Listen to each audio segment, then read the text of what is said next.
Good morning, students. Myself, Dr. Hari Prasad Paikrao, Government Institute of Forensic Science, Nagpur. Today, we are going to discuss a biomolecule which is included in your syllabus, that is carbohydrate. We are going to see the introductory part of these carbohydrates. As there are different biomolecules which are included in your syllabus, carbohydrate is also one of that biomolecule. Along with carbohydrates, we are going to study lipids, proteins, etc. So what are basically the carbohydrates? Mainly they are most abundant organic constituents in plants. Not just plants, but they also observed to be found in animals. They serve as major source of chemical energy for living organisms in the form of starch and sugars, as well as important constituents of supporting tissues in plants, that is of cellulose. We know that our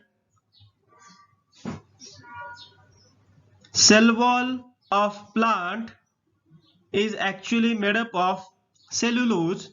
So cellulose is nothing but a carbohydrate molecule. Now if you will see the definition of these carbohydrates, it can be defined as polyhydroxyaldehydes or polyhydroxyketones or polyhydroxy substances that hydrolyze to yield polyhydroxyaldehydes and ketones. So either they are polyhydroxyaldehydes and ketones, or they are the substances that hydrolyze to yield polyhydroxyaldehydes and ketones. So they can be simple carbohydrates as sugars or saccharides. As the term saccharide is being used, actually it is a Latin term which is saccharum for sugar. The carbohydrates, their name are having a suffix with OSE, which gives you the name of different carbohydrates. Like for example, glucose, OSE. This glucose is mainly observed in blood also. Fructose, which is also having at the end OSE. The sugar which we will found in fruits and honey. Sucrose, which is a ordinary table sugar that we used to consume, and then maltose for malt sugar. So this is how we can define the carbohydrates and their nomenclature.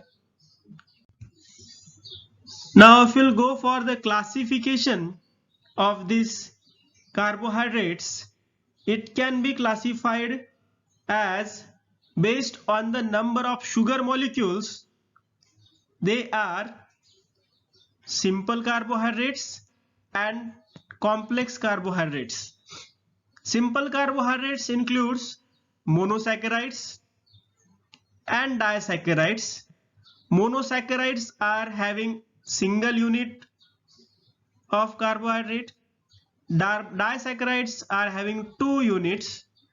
In case with complex carbohydrates, if you'll see, they can be classified as oligosaccharides and polysaccharides mainly.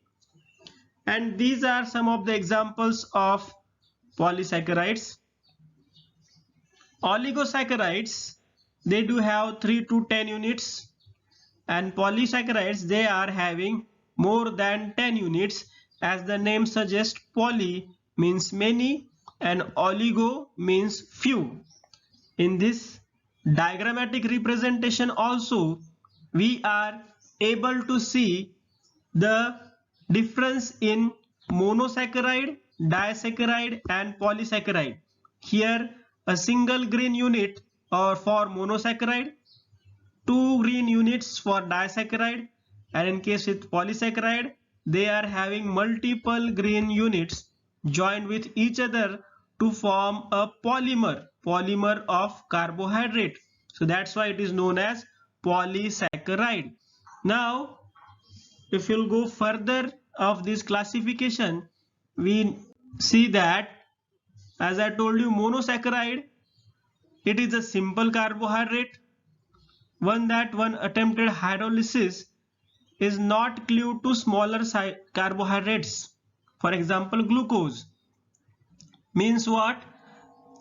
A monosaccharide is having a single unit. If someone try to break down it again into smaller units, it is not going to happen. The earlier thing we have seen the single green unit. So it is when you add it with water or any other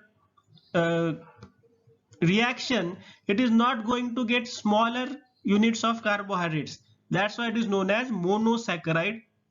Disaccharide. In disaccharide there are 2 units joined with a glycosidic bond. If you are going to hydrolyze them in hydrolysis, there you will found two smaller units, which is nothing but the monosaccharide units again. So disaccharide we will call it as a disaccharide. Oligosaccharides are those which are 3 to 10 monosaccharide units, having 3 to 10 monosaccharide units, and because they have 3 to 10 terms as a few monosaccharide units, in Greek it is known as oligo. That's why it is named as oligosaccharide. And at the end, some of the examples like monosaccharide, glucose is the best example. For disaccharide, sucrose is the best example, and for oligosaccharide, raffinose is the best example. So these are some of the classification or types of carbohydrates. One more type that I told you is of polysaccharide. Polysaccharide which consists of more number of unit than that of the oligosaccharide. So it includes starch or glycogen, starch in plants, glycogen in animals.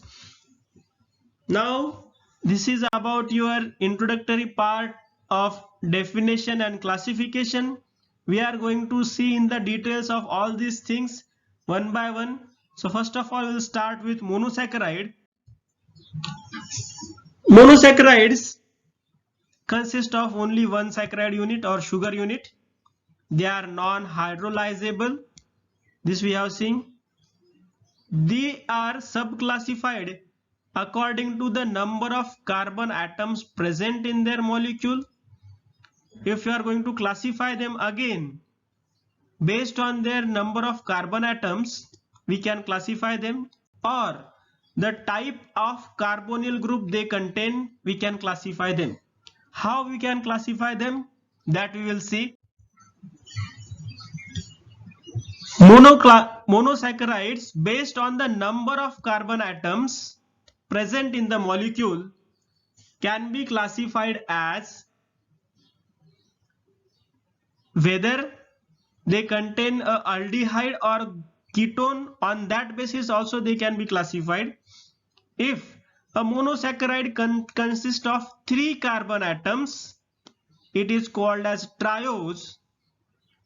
If it consists of 4 carbon atoms, it is called as tetrose. So based on their carbon atoms and whether they contains aldehyde or ketone, it can be classified as aldose if it is having aldehyde, and if it is having ketone group, it can be called as a ketose. So we have to fix it by OSE. Here we are able to see this is a aldehyde group attached to a sugar molecule. That's why it can be classified as aldose. if it is ketose, it can, if it is a ketone group, it can be as a ketose. If it is having 3 carbon atoms, then it can be called as 4 carbon atoms, then it is called as aldotetrose. And if it is having 5 carbon atom, it can be called as, with ketone group, it can be called as ketopentose. So based on the kind of aldehyde or ketone group attached and the number of carbon atoms, we can classify them as aldose, ketose, or tetrose, pentose. Now we need to know about this properties of carbohydrates which can be used for their stereoisomerism. Now what first of all we should know about stereoisomerism, how it can be there. Actually, it is the arrangement of atoms according to different functional groups in a space. We can call it as a stereoisomerism. Now in case with monosaccharide, we can classify them in 2 stereoisomers. One is D isomer and another is L isomer. So best way to explain them by taking an example of glyceraldehyde, which is a simple monosaccharide having a stereo center, a chiral carbon atom, which is having attached with